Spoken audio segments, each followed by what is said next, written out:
Here's Chief Meteorologist Chris Boone. Well, it's a little bit of good news, bad news as we go into the evening hours. The good news is we've eliminated the severe weather threat. Watch those watches expired. Bad news is, well, the rain showers take all the rain with it, and that continues off towards the northeast.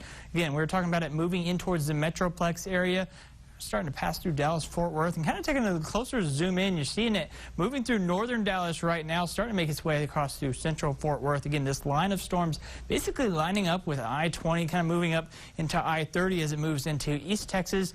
Those showers and storms, all kind of part of that system that started out just to the north of us here in the Concho Valley. Things have been relatively quiet for us here in the Concho Valley. We did see some of those showers start to develop out towards Coleman. You may have seen some of that flashes of lightning with that cell is starting to develop as it got closer towards sunset, but otherwise we saw much of the cloud coverage start to erode away as well. It's going to allow us to see those clear skies as we go into the overnight hours. Temperatures over the past 24 hours, again, only topping out in the 70s. Saw one of those weird days where we saw the temperature still warming up even past sunset. That kind of bumped up our afternoon high for the day. Right now, though, temperatures in the upper 60s, 67 degrees, 2 points in the lower 60s as well. So very humid out there. You're probably definitely feeling that humidity. The light winds out of the north at 6 miles per hour. That's been kind of a story for much of the area as well. We had to update this. We did see a higher temperature of 78 degrees after 6 o'clock. So again, closer to normal for this time of year. As we get closer to tomorrow, though, we're going to see a big departure. We're actually going to be closer to the record high rather than our normal high. So again, definitely seeing those temperatures increase with those southerly winds. Otherwise, temperatures in the Concho Valley in the 60s and 70s. We do have one lone 70 at 71 in Junction, 69 out towards Mason and Menard, 68 in Eden, and 63, one of the cooler spots of the Concho Valley, at Sterling City. So again, enjoying those temperatures cooling off and going to continue to cool off going down into the 50s. We're seeing those cooler air, that cooler air off towards the north. Still looking at that pretty well-defined boundary between, again, Waco and Wichita Falls. That's where that line of showers and storms is kind of continuing to push off. So it hasn't quite pushed further east and towards the southeast.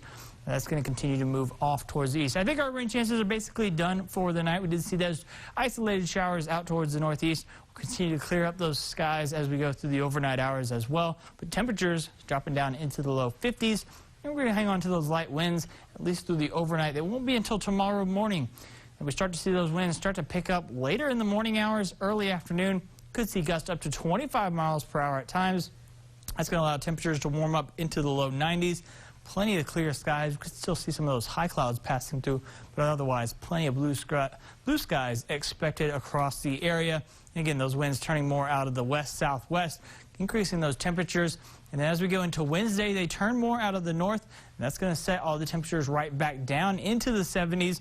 And so only getting a quick taste of the 90s, because as we finish up the week, we're going to keep those winds more out of the north. That's going to keep our afternoon highs out of the more in the 70s, and that's all because of this low pressure system. As it kind of starts to push further south, it brings in that cool air with it, brings in those northerly winds. That means temperatures only staying in the 70s as we get into the later part. It won't be until the weekend that we start to see this upper level ridge rebuild over our area. It's going to allow us to warm up going in towards the next week.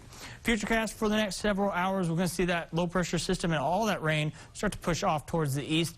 And then we see a relatively quiet pattern as we finish up the week. Again, heading into the next 7 days. It looks like this. Again, breezy conditions off and on throughout the next several days. Tuesday, that's going to be the warm one at 90 degrees. Then we see the return to 70s as we finish up the week, with 80s returning for the weekend and even 90s with more rain chances returning by next week.